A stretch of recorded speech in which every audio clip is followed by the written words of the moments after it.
Capítulo 6. Crecimiento y protección. La evolución nos ha suministrado un montón de mecanismos de supervivencia. Pueden dividirse a grandes rasgos en dos categorías funcionales: crecimiento o desarrollo y protección. Estos mecanismos de crecimiento y protección son comportamientos fundamentales necesarios para la supervivencia de cualquier organismo. Estoy seguro de que sabes lo importante que es protegerte a ti mismo. Sin embargo, tal vez no te hayas dado cuenta de que el crecimiento también es de vital importancia. Incluso aunque seas un adulto que ya ha alcanzado su máxima estatura, cada día, miles de millones de células de tu cuerpo se deterioran y necesitan ser reemplazadas. Por ejemplo, el revestimiento celular de tu estómago se renueva cada 72 horas. A fin de mantener esta continua renovación celular, tu cuerpo necesita consumir una considerable cantidad de energía todos los días.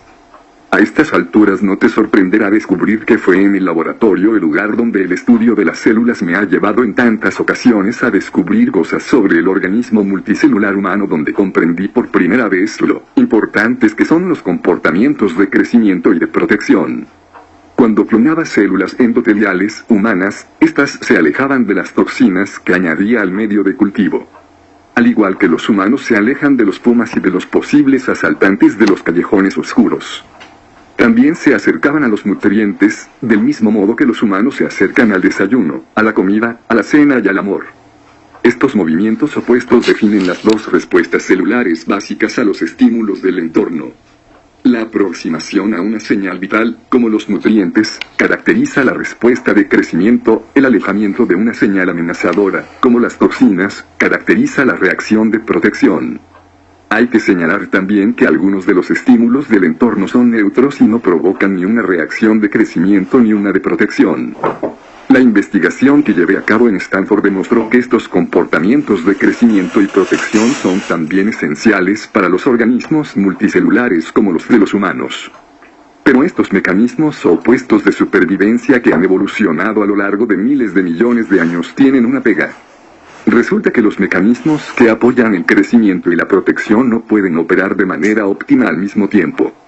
En otras palabras, las células no se pueden mover simultáneamente en sentidos opuestos. Las células de los vasos sanguíneos humanos que estudié en Stanford poseían una anatomía microscópica característica cuando llevaban a cabo la función de nutrición y otra completamente distinta cuando se encontraban inmersas en una respuesta de protección. Lo que no podían hacer era presentar ambas configuraciones a un tiempo. Al igual que las células, los humanos inhiben inevitablemente su crecimiento cuando cambian al modo de protección. Si estás huyendo de un puma, no es una buena idea desperdiciar energía en crecer a fin de sobrevivir, es decir, de escapar del puma. Guardas todas tus energías para la reacción de huida o lucha. La redistribución de las reservas de energía para incrementar la respuesta de protección tiene como consecuencia ineludible una disminución del crecimiento. Además de distribuir la energía para sustentar los tejidos y los órganos necesarios para la respuesta de protección, hay una razón adicional para que se inhiba el crecimiento. Los procesos de crecimiento requieren un intercambio libre de información entre el organismo y el medio. Por ejemplo, se comen alimentos y se excretan los productos de desecho. Sin embargo, la protección requiere el cierre completo del sistema, un muro que aleje al organismo de la supuesta amenaza. La inhibición del proceso de crecimiento también resulta debilitante, ya que el crecimiento es un proceso que no solo consume energía, sino que también es necesario para producir energía. En consecuencia, una respuesta de protección mantenida inhibe la producción de energía necesaria para la vida. Cuanto más tiempo permanezcas en modo de protección, más se reducirá tu crecimiento. De hecho, puedes eliminar los procesos de crecimiento de un modo tan radical que lo de darse un susto de muerte se convierte en una perogrullada. Por suerte, la mayoría de nosotros no llegamos hasta el punto de darnos un susto de muerte, al contrario que en las células individuales. Las respuestas de crecimiento y protección en los organismos multicelulares no son excluyentes. No es necesario que los 50.000 millones de células de nuestro organismo tengan que estar en fase de crecimiento o de protección al mismo tiempo. La proporción de células que adoptan uno u otro tipo de respuesta depende de la gravedad de la amenaza que se perciba. Puedes sobrevivir a la tensión que provoca una de estas amenazas, pero la inhibición crónica del crecimiento compromete de forma grave tu vitalidad. También es importante resaltar que para experimentar a fondo la vitalidad se necesita algo más que eliminar el estrés de la vida. En una sucesión constante de crecimiento y protección, eliminar el estrés solo te colocaría en un punto neutral. Para prosperar de verdad, no solo debemos eliminar los agentes estresantes, sino también buscar de modo activo la alegría y el amor, y llenar nuestra vida de estímulos que desencadenen los procesos de crecimiento. La biología en defensa de la patria. En los organismos multicelulares, las respuestas de crecimiento y protección son reguladas por el sistema nervioso. La tarea de este sistema consiste en examinar las señales ambientales, interpretarlas y organizar las respuestas de comportamiento apropiadas. En una comunidad multicelular, el sistema nervioso actúa como el gobierno que se encarga de organizar las actividades de los ciudadanos celulares. Cuando el sistema nervioso reconoce una señal amenazadora en el ambiente, alerta a la comunidad celular del peligro inminente. En realidad, el cuerpo consta de dos sistemas de protección diferentes, ambos esenciales para la conservación de la vida. El primero es el sistema que pone en marcha la protección contra amenazas externas, se denomina EGHPA, que son las siglas del eje hipotálamo pituitario adrenal conocido en nuestro idioma como hipotálamo hipofisario suprarrenal. Cuando no existen amenazas, el EGHPA permanece inactivo y el crecimiento florece sin embargo. Cuando el hipotálamo cerebral percibe una amenaza en el entorno, activa el EGHPA mediante el envío de una señal a la glándula hipofisaria. La glándula maestra, que es la responsable de conseguir que una comunidad de 50 billones de células se prepare para el peligro inminente. ¿Recuerdas el mecanismo estímulo-respuesta de la membrana celular y el complejo de proteínas receptoras efectoras? Pues el hipotálamo y la glándula hipofisaria se comportan de manera similar al igual que las proteínas receptoras. El hipotálamo recibe y reconoce las señales medioambientales, la función de la hipófisis es la misma que la de las proteínas efectoras, ya que es la encargada de poner en funcionamiento los órganos corporales en respuesta a las señales de amenaza procedentes del medio externo. La glándula hipofisaria envía una señal a las glándulas suprarrenales para informar de la necesidad de activar la respuesta de huida o lucha del organismo.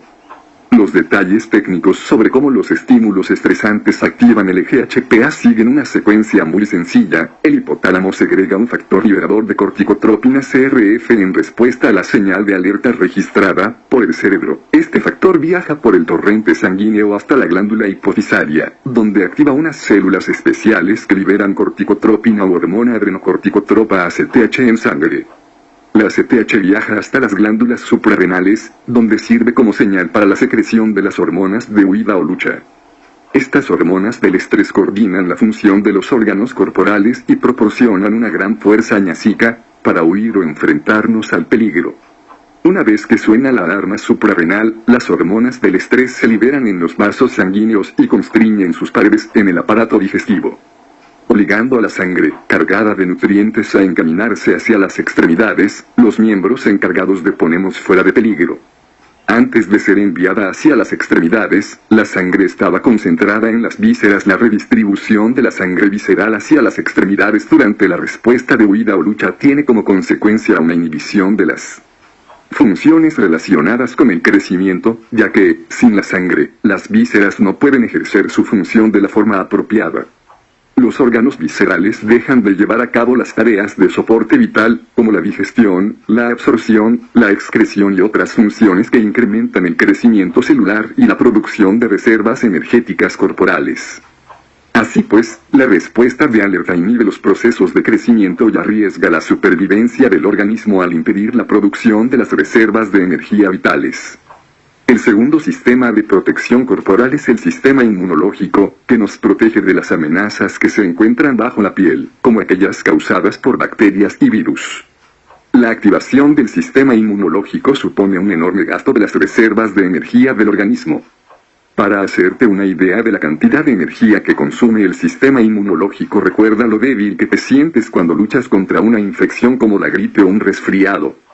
Cuando el EGHPA activa la respuesta de huida o lucha, las hormonas secretadas por las glándulas suprarrenales suprimen por completo la actuación del sistema inmunológico a fin de conservar las reservas de energía. De hecho, las hormonas del estrés son tan eficaces a la hora de inhibir la función del sistema inmunológico que los médicos se las recetan a los pacientes de trasplantes para que su sistema inmune no rechace los tejidos extraños. ¿Por qué el sistema suprarrenal inhibe el inmunológico? Imagina que estás en una tienda en la sabana africana padeciendo una infección bacteriana y con un caso grave de diarrea. De repente, oyes el ronco rugido de un león fuera de la tienda. El cerebro debe tomar una decisión y resolver cuál de las dos amenazas es más peligrosa. A tu cuerpo no le serviría de nada superar la infección bacteriana si dejas que el león te devore, así que tu organismo decide detener la lucha contra la infección y gastar energías en la huida para sobrevivir al encuentro con el león. Por tanto, una consecuencia secundaria de la activación del EGHPA es la reducción de nuestra capacidad para luchar contra las enfermedades.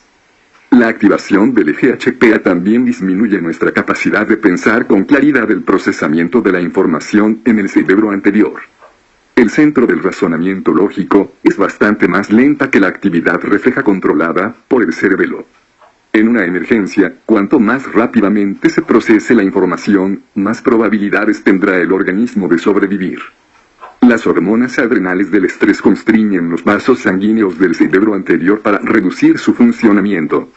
Además, estas hormonas frenan también la actividad de la corteza prefrontal, el centro de la actividad y el pensamiento consciente. Durante una emergencia, el flujo vascular y hormonal nutre el cerebelo, la fuente de los reflejos instintivos vitales que con más eficacia controla la respuesta de huida o de lucha. Aunque es necesario para la supervivencia que las señales de estrés repriman la mente consciente, que tiene un procesamiento más lento, todo eso tiene un precio: la disminución de la conciencia y la reducción de la inteligencia. El miedo mata. ¿Recuerdas la cara de miedo y horror que he contado que pusieron mis alumnos de la Facultad Caribeña cuando suspendieron el examen, el equivalente estudiantil a un fiero león? Ten por seguro que si mis alumnos se hubieran quedado paralizados, habrían suspendido los exámenes finales. La pura verdad es que, cuando estás asustado te vuelves más tonto. Los profesores lo ven todos los días con los estudiantes a los que no se les dan bien los exámenes. La ansiedad que provocan los exámenes paraliza a los alumnos que con manos temblorosas marcan las respuestas equivocadas porque, a causa del pánico, no pueden acceder a la información almacenada en el cerebro que tan cuidadosamente han ido adquiriendo durante el semestre. El sistema HPA es un mecanismo brillante para manejar situaciones de estrés agudo. No obstante, este sistema de protección no está diseñado para permanecer activado de forma continuada. Hoy en día, la mayor parte del estrés que experimentamos no tiene carácter agudo, no son amenazas concretas que podamos identificar con facilidad. No podemos responder a ellas y seguir adelante. Nos vemos acosados a diario por multitud de problemas sin solución en nuestra vida personal. Nuestro trabajo y nuestro planeta desgarrado por las guerras. Dichas preocupaciones no amenazan nuestra supervivencia inmediata, pero activan igualmente el EGHPA y el resultado es una elevación crónica de las hormonas del estrés. Para ilustrar los efectos adversos de la liberación mantenida de adrenalina voy a utilizar el ejemplo de una carrera de atletismo. Un saludable grupo de expertos velocistas se coloca en la línea de salida. Cuando escuchan eso ven sus puestos, apoyan las manos y las rodillas e introducen los pies en los puestos de salida.